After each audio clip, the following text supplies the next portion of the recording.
My father looked at 300 guests, pointed directly at me, and told me to leave before I embarrassed him.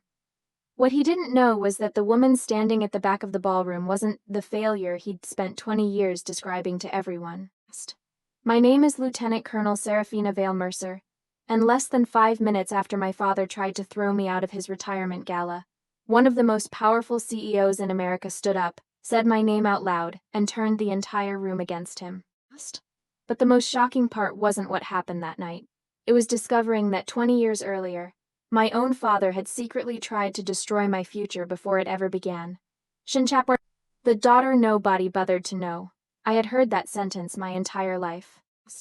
Just never in front of 300 people. My father stood beneath a crystal chandelier at Ashford Club, one hand resting on the podium, the other wrapped around a microphone. Graham Mercer looked exactly the way he always had when he believed he owned a room. Confident. Polished. Untouchable. Then his eyes found me at the back of the ballroom. The room followed his gaze. 300 heads turned. 300 strangers looked at me like I was suddenly the most important person in the building, or the most embarrassing. I knew what was coming before he even opened his mouth. The strange thing was that it didn't hurt because it was unexpected. It hurt because it wasn't. 2 hours earlier, I had been driving south from Fort Meade toward Alexandria, watching late afternoon sunlight spill across the windshield of my SUV. I almost turned around twice. The invitation had arrived 3 weeks earlier, Graham Mercer Retirement Gala, celebrating 40 years of leadership. There had been a gold-embossed card for every member of the family. Mine had arrived in a plain envelope, no handwritten note, no personal message. Just a date, a time, and a location. That was enough for most people. For me, it felt strangely familiar. My father had spent most of my life communicating the same way. Minimal effort, maximum distance. Traffic slowed as I entered Alexandria. My phone buzzed. A text message appeared on the screen. "Aunt Sarah, are you really coming tonight?" I smiled before I even realized it. Charlie. The only person in my family who seemed genuinely excited that I existed. I pulled into the parking lot and answered. "Wouldn't miss it." 3 dots appeared instantly. "Good. I saved you a seat." That made me laugh. A 13-year-old girl had put more thought into my arrival than the rest of my family combined. The Ashford Club looked exactly like the kind of place my father loved. Tall white columns, perfect landscaping, valets in pressed uniforms. Everything designed to tell the world that important people gathered there. Inside, the lobby buzzed with conversation. Business leaders, politicians, defense contractors, community figures, people my father had spent 40 years collecting. A smiling woman stood behind a registration table. She found my name and handed me a badge. Then she glanced at a seating chart. "You're at table 14. I followed her finger. Table 14 sat near the back wall beside the service entrance. Close enough to hear the kitchen doors swing open, far enough to disappear from photographs. As I thanked her, another employee approached carrying trays. He glanced at my badge, then at me, then back at the badge. "You're with the family or the catering team." For a second I thought he was joking. He wasn't. I smiled politely. "Family?" His face turned bright red. "Sorry about that, it's okay." The truth was I wasn't offended. People usually made assumptions based on what they saw. And my family had spent years making sure nobody saw much. The ballroom was already filling. A giant LED screen stretched behind the stage. My father's face appeared across it in a slideshow. 40 years of promotions, awards, groundbreakings, Ridley cuttings. Just every version of success he had ever cared about. Then I saw another image, my brother Declan another, my sister Vanessa another's. My nephew Benjamin holding a soccer trophy. I kept watching, nothing. Not one photograph included me, not a single one. I should have been surprised. I wasn't. Growing up in the Mercer family had always felt like watching a movie where everyone else received speaking roles. Declan was the future. Vanessa was the pride. I was the question mark. My father loved certainty. Declan followed him into business. Vanessa mastered public image. I joined the army. From the moment I made that decision, I became the child nobody knew what to do with. People respect builders. That was one of Graham Mercer's favorite phrases. He said it when Declan earned his MBA. He said it when Vanessa launched her charity foundation. He said it when I told him I wanted to attend West Point. People respect builders. The sentence sounded different now. Because what he really meant was people respect the kind of success I understand. My phone buzzed again. I looked up and saw Charlie weaving through the crowd toward me. She practically ran the last few steps. "You came. I told you I would." She hugged me immediately. Unlike most adults in the room, Charlie never seemed worried about appearances. Her enthusiasm was completely genuine. We sat together while guests continued arriving. Within minutes she launched into an excited explanation of her robotics competition. The regional finals, the coding challenge, the autonomous navigation test. She spoke quickly, hands moving as fast as her words. I listened carefully, not because I understood every technical detail, because someone should, and because I recognized something in her voice. Passion, the same kind of passion I used to have before I learned how often enthusiasm gets ignored. "Did Grandpa see your project?" Charlie looked down. "Not really. How about your dad? He's busy." The answer was automatic, practiced, defensive. I knew that answer. I had given it myself for years. Across the room, Benjamin kicked a soccer ball between two chairs while half the family celebrated him like he'd won the World Cup. Nobody asked Charlie another question about robotics. Nobody asked to see photos. Nobody seemed curious. I felt a knot tighten in my chest. For the first time all evening, this wasn't about me anymore. It was about watching history repeat itself. "You know," I said, "winning that competition is a pretty big deal." Her face brightened immediately. "You think so?" "Absolutely." The smile that followed made something inside me ache. How many compliments had she gone without hearing? A sudden movement across the ballroom caught my attention. An older woman entered, surrounded by executives and board members.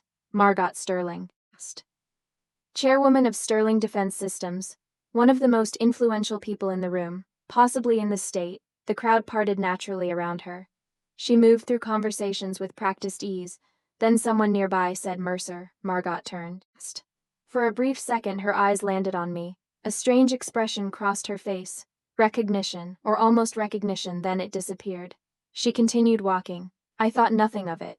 At the time, Charlie kept talking about her robotics team. The ballroom grew louder. Servers moved between tables. More guests arrived. And somewhere in the middle of all that noise, I found myself looking around the room. Everyone seemed to belong somewhere. Everyone seemed connected to someone. Everyone except me. The giant LED screen changed again.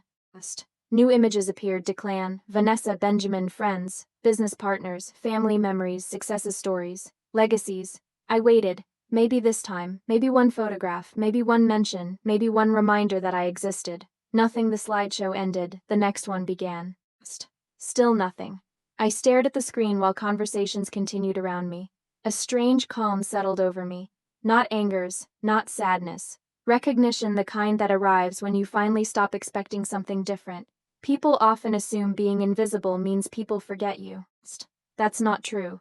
Forgetting is accidental. This was deliberate. I wasn't invisible because they forgot me. I was invisible because they chose to. Chapter 2. The man who believed in me. Charlie was still beside me, swinging one foot under the table. Pretending not to notice how long I had been staring at the screen. She had changed out of her formal smile the moment she sat with me. Around her parents, she held her shoulders too carefully, like a girl who had learned that taking up space invited correction. Beside me, she relaxed little by little, first her hands, then her voice, then the guarded way she watched the room. "Did you see the last round of the robotics competition?" she asked. I told her I hadn't, and she pulled out her phone so fast I almost laughed. For the next 10 minutes, Charlie showed me a video of a small metal machine moving through a taped course on a gym floor. She explained sensors, pathfinding, timing penalties, and how her team had lost power during practice the night before and still placed first. I understood more than she expected me to. Not because I had built school robots at 13, but because my work lived in patterns, signals, and the small failures that tell you where the real threat is hiding. "That's not luck," I said. "That's systems thinking." Her face changed. "Adults always say it's cute," she murmured. "It's not cute. It's difficult." She looked down at the phone and smiled like she was trying not to show how much that mattered. Then she asked me about cryptography. Because apparently she had decided I knew things even before I confirmed it. I told her just enough to be honest, and not enough to cross lines. I said codes were like locked doors, and good security was less about hiding the door than making sure the right people could open it at the right time. Charlie leaned closer. "I think you're the coolest person here." I felt the words land somewhere I had stopped expecting kindness to reach. For a moment the ballroom blurred around the edges. The chandeliers, the laughter, the speeches waiting to happen, all of it softened. I was back in my grandfather's truck in 2005, 17 years old, sitting with my hands clenched around a folded West Point brochure, while my father stood in the kitchen doorway behind us. "Military is where potential goes to die," Graham had said. He had not yelled. My father rarely yelled when he wanted to wound. He preferred the calm certainty of a man delivering a fact. My grandfather Arthur Mercer sat at the table in his old flannel shirt, one hand wrapped around a coffee mug that had gone cold. He had been a sergeant major in the army before retirement, and my father treated that part of him like a family illness nobody mentioned in polite company. Arthur looked at Graham and said, "Character lasts longer than status." My father laughed once, short and ugly. "Character doesn't pay a mortgage." "No," Arthur said. "But it lets you look in the mirror after you do." Nobody spoke after that, not my mother, not me, not even my father, because the worst thing about Arthur was that he never needed volume to win a room. Months later, when the acceptance letter finally came, I opened it alone on the front porch. My hands shook so hard I tore the envelope crooked. I read the first line 3 times before I believed it. Graham was at work. My mother was at a doctor's appointment. Arthur was in the driveway, unloading 2 bags of mulch he had no business carrying at his age. I must have made a sound, because he looked up. I handed him the letter without saying a word. He read it slowly. Then he pulled me into his arms so hard the paper crushed between us. "I knew it," he whispered. "Not I hoped, not I prayed, I knew it." That was the difference between being loved and being managed. Love saw you before the proof arrived. When I left for West Point, Arthur drove me. Graham said he had a board meeting he couldn't miss. He gave me a check, a stiff hug, and advice about not making the family look foolish. My mother cried in the hallway where he couldn't see her. Arthur carried my duffel to his truck and did not say a word until we were already on the highway. About 20 miles from home, he reached into the console and handed me his dog tags. I tried to give them back. He closed my fingers around them. "One day, people will see what I already see." I wore them under my uniform through every hard season that followed. Through plebe summer. Through my first failure. Through my first classified room. Through the years when my family asked about Declan's promotions and Vanessa's fundraisers and never once asked where I was stationed. A burst of applause pulled me back into the ballroom. Charlie had tucked her phone away. Across the room, Graham was speaking to a cluster of guests near the stage. Declan stood beside him in a tailored navy suit, laughing at exactly the right moments. Vanessa moved through the room with a practiced hostess glow, touching elbows, kissing cheeks, curating warmth. A man I recognized from one of the Defense Association luncheons approached Graham with his wife. "You must be proud of all your children," the woman said.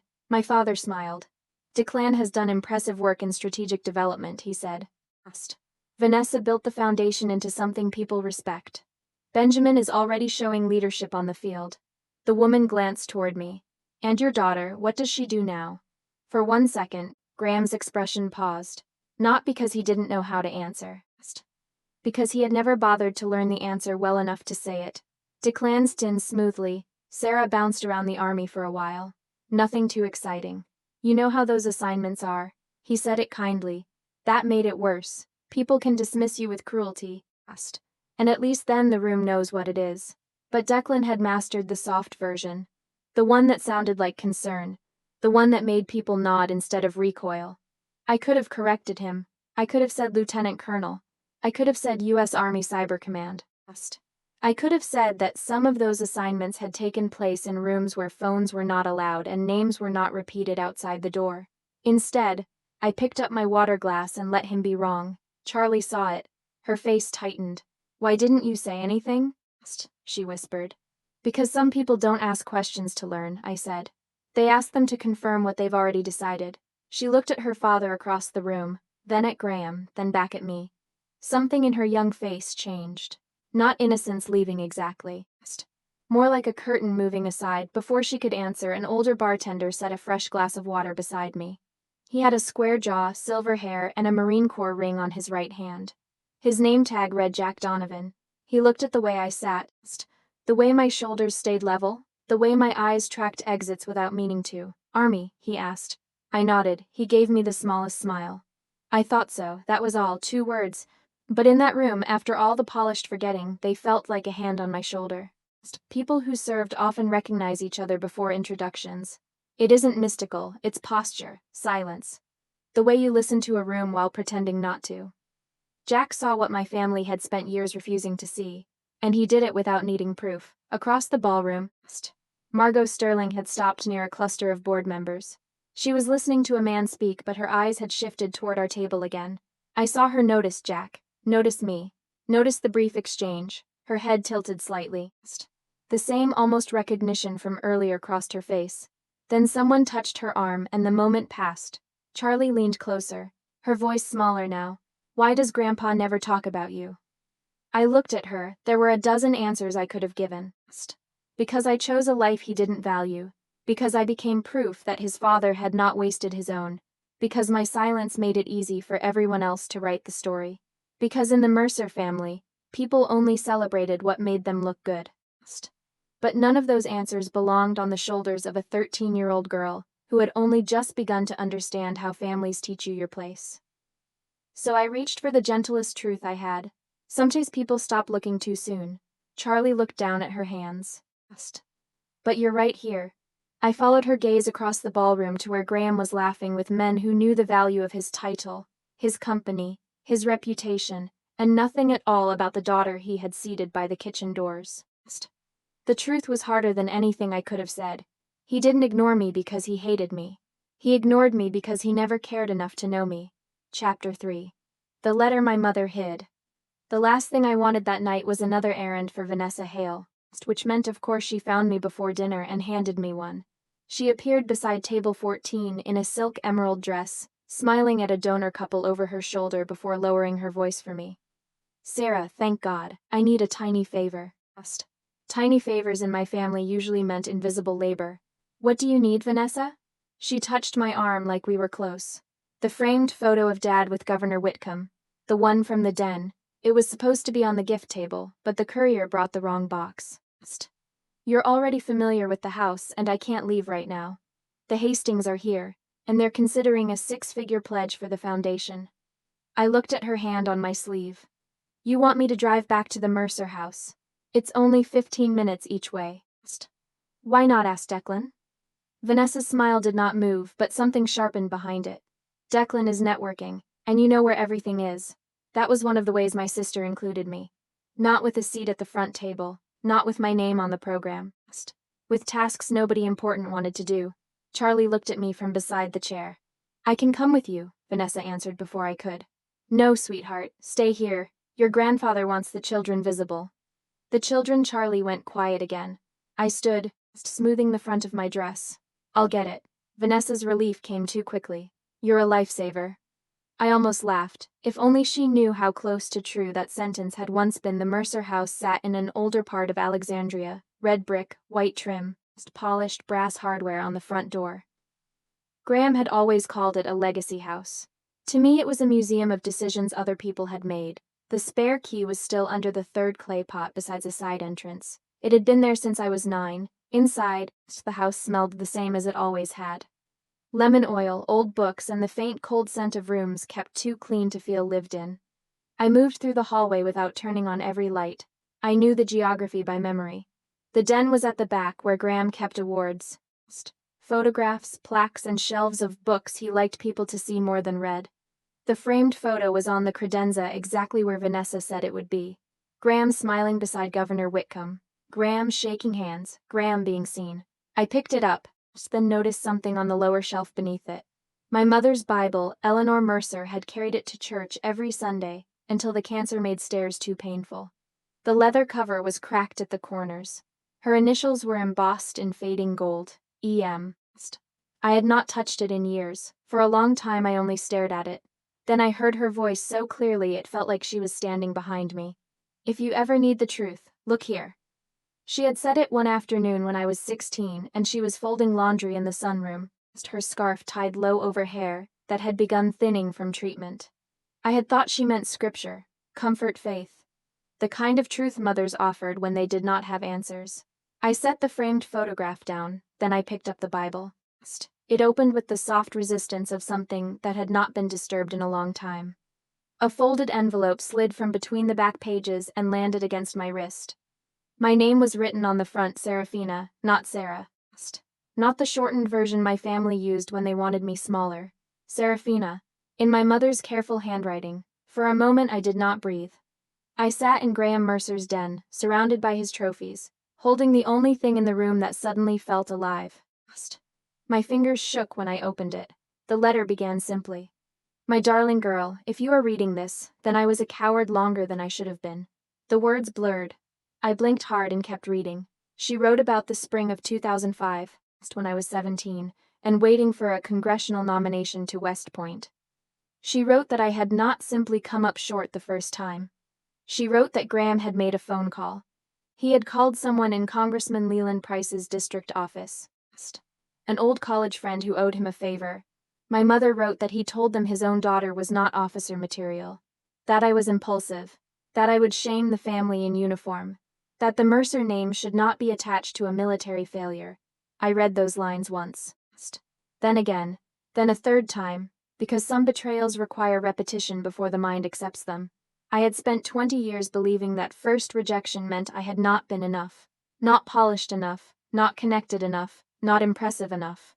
The truth was worse. I had been enough all along. The door had not closed because I failed. My father had reached over my shoulder and closed it for me. The letter continued. Eleanor wrote that she discovered it too late to stop the first decision.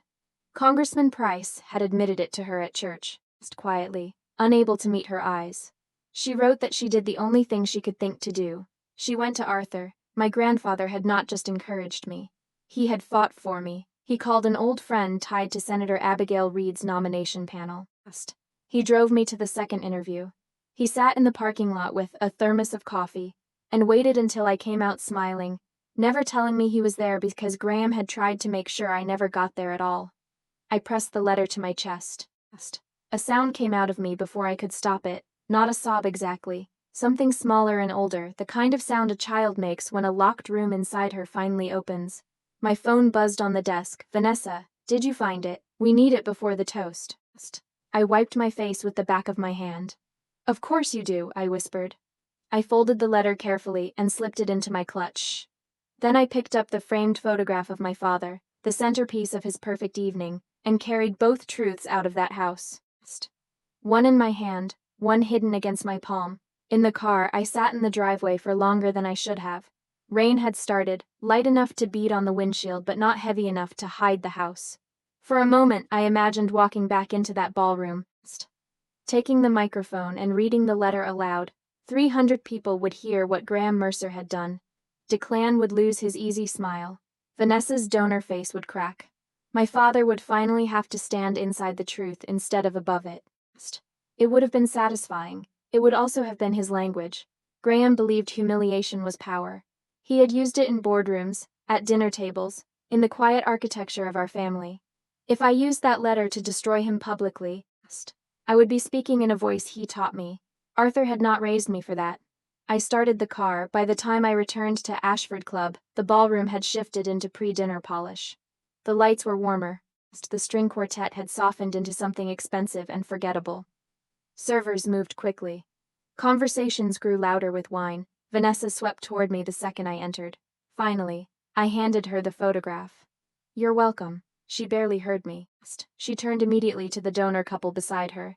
This is my father with Governor Whitcomb. Such a meaningful moment for our family. Our family, the phrase landed differently now. A woman in pearls glanced at me. And this is? Vanessa smiled. My sister, Seraphina. She works with the army in some capacity. In some capacity, I repeated softly. The woman tilted her head. That must be interesting. Before I could answer, Vanessa gave a polished little laugh. Nothing as glamorous as what we do, I'm afraid. But Sarah has always preferred a quieter life. A few people chuckled, not cruelly. That was the trick. My family's cruelty rarely looked like cruelty to outsiders. It looked like charm, like context, like someone lovingly explaining the difficult relative. I saw Margot Sterling across the room when it happened. She was speaking with 2 board members, but her attention slid toward us. She watched Vanessa laugh. She watched me not answer.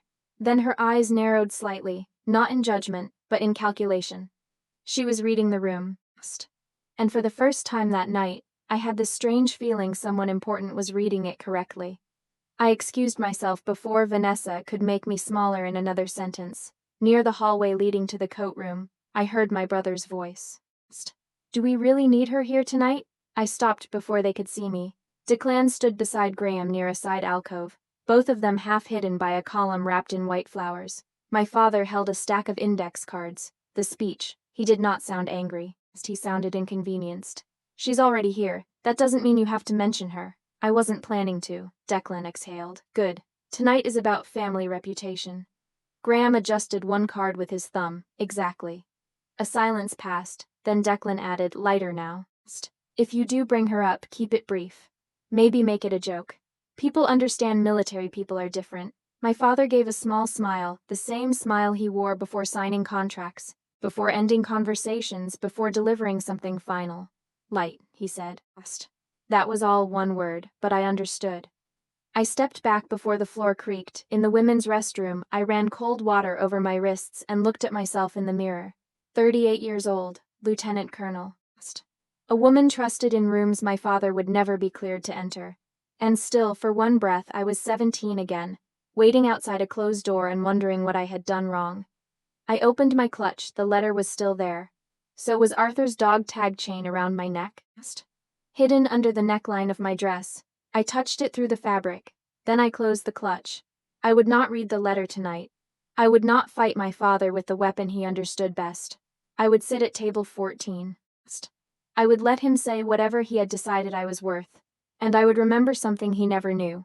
The saddest part wasn't what he did in 2005. It was realizing he would do it again. Chapter 4. Leave before you embarrass me. I returned to table 14 with my wrists still cold from the restroom sink, and my father's framed photograph sitting on the gift table like an altarpiece. The ballroom had changed while I was gone. Dinner plates had been cleared. Coffee cups sat half-finished beside folded programs. The string quartet had stopped playing, and the low hum of 300 conversations had begun thinning into the expectant quiet that comes before a powerful man is handed a microphone. Charlie was back beside her mother near the family tables. She looked small under the chandeliers, her dress too formal, her hands clasped too tightly in front of her.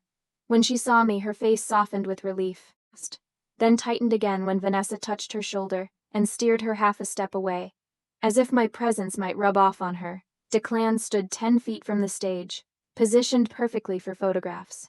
He checked his cuffs, looked toward Margot Sterling, then adjusted his smile as if practicing for the future he believed was already his.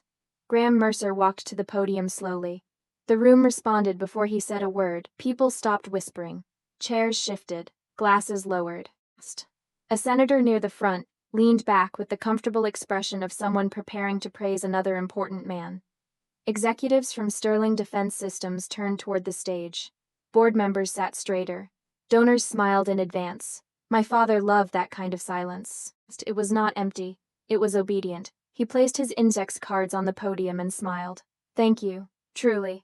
Looking at this room tonight, I am reminded that leadership is never built alone.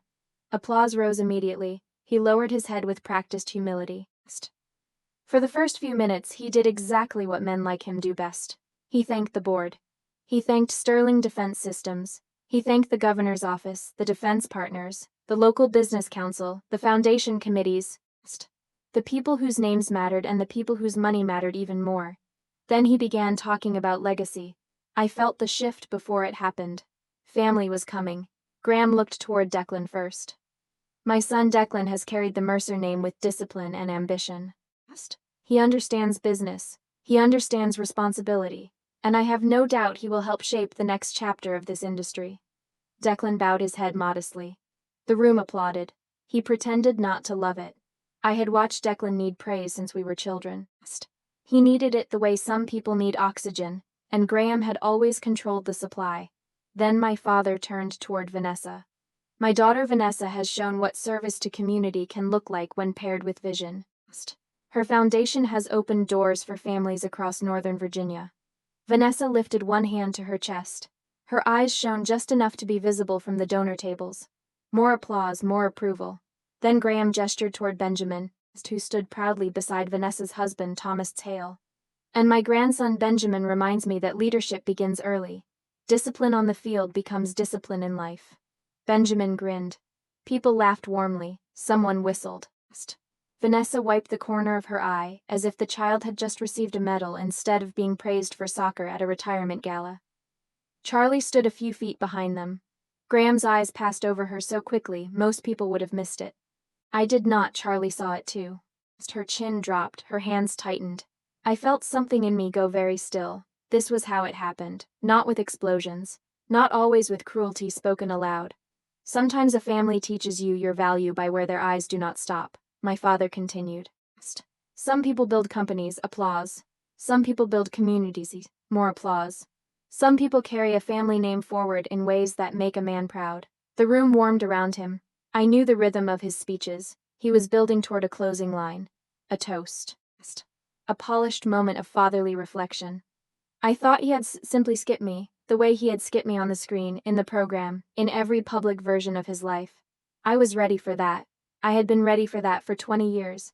Then his eyes moved past the family tables, past the donors, past the board members, all the way to the back of the ballroom, to table 14 to me. For one small second I thought he might reconsider. Then I saw Declan give him the tiniest nod. Light, make it light. My father smiled. And then there are people who spend their lives avoiding real responsibility. The room changed temperature. It was subtle at first. A few smiles froze. One woman near the center turned her head slightly, uncertain whether she was supposed to laugh. Graham looked directly at me. My youngest daughter, Seraphina, has always followed a different path.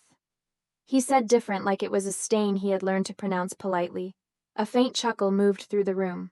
Not everyone. Just enough. She never quite found her place in the world most of us understand. Charlie looked up sharply. Vanessa's face went blank, in the way practiced women use when they do not want guilt photographed. Declan's mouth curved. Graham tilted his head. Some of us build things that last. Some of us choose uniforms and distance and call it purpose.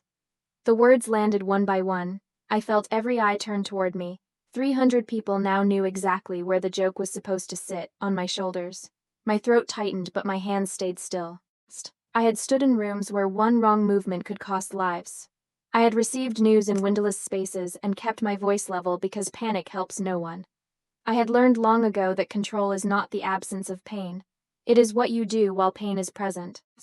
Charlie took one step forward. Vanessa caught her wrist. Mom, Charlie whispered. Stay still, Vanessa said under her breath. Jack Donovan stood behind the bar, no longer moving. His jaw was tight. His Marine Corps ring flashed under the light as his hand closed around a towel. Margot Sterling had set down her glass. My father did not see any of it. He saw only me and the room, and the chance to turn 40 years of private dismissal into one final public joke. His smile thinned. Do us both a favor, Sarah. Silence widened. Leave before you embarrass me. There it was, the sentence from my childhood polished for a ballroom. Leave before you embarrass me. Not yourself. Me, because that was the center of Graham Mercer's world. Not whether his daughter was hurt. Not whether she served with honor. Not whether he knew enough about her to speak her name with care. Only what she might cost his image. For 1 second, I was 17 again, standing in the kitchen with a West Point brochure in my hand, hearing my father tell me I would shame the family. Then I was 38.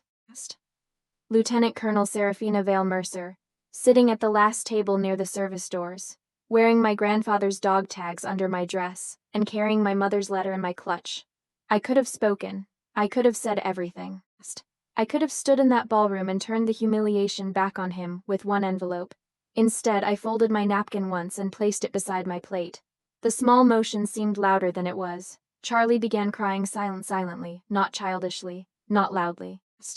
Just tears falling down a young face that had understood something adults in the room were still pretending not to understand. I stood, no one moved, no one defended me. That is the part people never want to admit about public cruelty. They imagine someone always steps in. Someone always says enough. Someone always protects the person being shamed. Usually they don't. Usually people look down at their programs because their comfort matters more than your dignity. I picked up my clutch. Declan exhaled, almost smiling. Vanessa stared at the floor. Graham had already started to turn back toward his cards, satisfied that the matter had been handled. The daughter dispatched. The room restored. The old math intact. I took one step toward the side aisle. then another. Someone near the back shifted away from me as if embarrassment were contagious. I kept walking. I would leave with my spine straight. I would drive back toward Fort Meade. I would put my mother's letter somewhere safe. I would stop waiting for this family to become something it had never chosen to be. My hand had just closed around the strap of my clutch when a voice came from the front of the ballroom. Low, clear, certain. Wait. Chapter 5. The room went silent. Margot Sterling stood near the head table, one hand resting lightly on the back of her chair. She did not raise her voice. She did not need to. When the chairwoman of Sterling Defense Systems stood in the middle of Graham Mercer's retirement speech, the room obeyed her faster than it had obeyed him. Every face turned toward her, every whisper died. Even my father stopped with one hand still above his index cards, caught between performance and confusion. Margot was not looking at him. She was looking at me. Her expression was careful, focused, almost severe, as if she were matching my face to a file she had once read under restricted lighting. She took one step away from the head table, then another. Lieutenant Colonel Seraphina Vale Mercer? The title moved through the ballroom like a current. Lieutenant Colonel, not Sarah, not Graham's difficult daughter, not Declan's sister who bounced around the army. Lieutenant Colonel Seraphina Vale Mercer. I turned fully toward her. Yes, ma'am? Something shifted in her face. Recognition arrived. Margot looked at the room, then back at me. I knew I had seen you before. My father's smile disappeared. Declan's chin lifted slightly, as if he had heard a foreign language and was waiting for someone else to translate. Margot continued, measured and calm. Earlier this year, I attended a federal defense briefing in Washington. Some of what was discussed remains classified, so I will not discuss operational details. She let that sentence settle first. The room understood enough to understand what could not be said. But I am permitted to say this. A critical federal defense program connected to Sterling Defense Systems was the target of a coordinated cyber intrusion. The contract attached to that program represented more than $1.2 billion in future work and thousands of jobs across this region. A few board members glanced at each other. I saw the moment they recognized what she meant. Margot did not look away from me. The Army team that contained that breach was led by Lieutenant Colonel Mercer. The silence became absolute. The future of my company is still standing because of her team.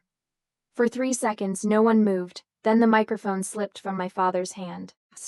It struck the ballroom floor with a hard metallic thud, followed by a brief squeal of feedback that made several people flinch. Graham Mercer, who had spent 40 years teaching rooms how to listen to him, stood in front of 300 people without a single word left. Across the ballroom, Declan had gone pale. He looked from Margot to me, then back to Margot, and I watched him do the calculation. He had spent the entire evening trying to position himself as the next logical Mercer attached to Sterling Defense. He had laughed at me for the exact woman whose approval he needed. Vanessa stood frozen near the donor tables. One of the women who had laughed politely at her earlier comment now avoided her eyes. Another stepped half a pace away. The way people do when a social mistake becomes visible enough to stain. Senator Abigail Reed rose slowly from her table near the front, her voice carried without effort. I can confirm Chairwoman Sterling's statement at the appropriate level. Lieutenant Colonel Mercer is known and respected in several defense circles in Washington. Her service record speaks for itself. That was all she said.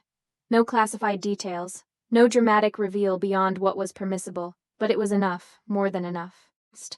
People began rewriting the entire evening in their heads. The woman at table 14, the one seated by the service doors, was not the embarrassing daughter. She was the officer who had helped protect the very company hosting her father's celebration. The woman Graham told to leave before she embarrassed him was the reason some of the people in that room still had contracts, pensions, and futures to talk about over wine. Charlie broke first, not loudly, just a small sound from near the family table. I knew it. Vanessa turned toward her, but Charlie pulled her hand away before Vanessa could touch her shoulder. For the first time all evening, my niece stood on her own. Margot walked toward me, unhurried, dignified, every step forcing the room to keep watching. When she reached me, she extended her hand. Lieutenant Colonel Mercer, I regret that I did not place you sooner. I shook her hand. There's nothing to regret, ma'am. Her eyes flickered toward my father. I disagree. The room heard it, so did Graham. His face had lost its color now. He looked older than he had 5 minutes earlier, smaller in the way powerful people become small when the room stops helping them pretend. "Sarah," he said. My name came out uncertain, almost pleading. I had waited most of my life for my father to say my name like he wanted to know who stood behind it. But when the moment came, I felt no triumph. Only distance, the strange, clean distance that appears when a wound finally stops asking to be reopened. I could have taken the letter from my clutch. I could have told them about 2005. About Congressman Price. About the phone call. About my mother discovering the truth too late and my grandfather quietly saving the door my father tried to close. I could have turned that ballroom into a trial, but looking at Graham, I understood something. He already stood in the truth, not all of it, enough of it, and I did not need to become him to make him feel it. So I turned back to Margot. My team earned that recognition. My voice was steady. I had the privilege of leading them. That was all, no speech, no accusation, no raised voice. The truth did the rest. Within minutes, the formal portion of the evening unraveled. Graham tried to continue, but nobody could return to applause. The rhythm was gone. Board members spoke softly among themselves. Donors checked phones. Executives who had sought Declan out earlier now became suddenly difficult to approach. I walked toward the exit again, but this time the room did not watch me like a problem being removed. They watched me like someone they had underestimated and would remember. Jack Donovan came to attention behind the bar. Not a full salute, not in that ballroom. Just the smallest straightening of an old Marine's spine. I saw it, I nodded once. At the door, Charlie ran after me. "Aunt Sarah." I turned, her eyes were red but her chin was lifted. "Are you really a lieutenant colonel?" I knelt so we were eye level. "Really? And you really stopped that attack?" "My team did." She nodded, absorbing the correction, then she whispered, "I want to do work like that someday." I smiled. "Then finish the robotics project, and don't let anyone make it small." She threw her arms around me so suddenly I almost lost my balance. For the first time that night I nearly cried. Not because my father had been humbled. Because Charlie had seen the door, and maybe she would not spend 20 years believing it was locked. The fallout did not arrive with sirens or headlines. Real consequences rarely do. They arrive in unanswered calls, canceled meetings, and doors that no longer open. 3 weeks later, Graham's expected consulting agreement with Sterling Defense Systems quietly disappeared. Nobody made a public statement, nobody needed to. In circles like his, silence has its own official language. Declan's name came off the list for the Strategic Advisory Board. A former colleague told me later that Margot had asked one question in the review meeting. If he misjudged his own sister that badly, what else has he failed to see? That was the end of it. Vanessa's foundation faced an internal donor review after 2 major contributors delayed pledges.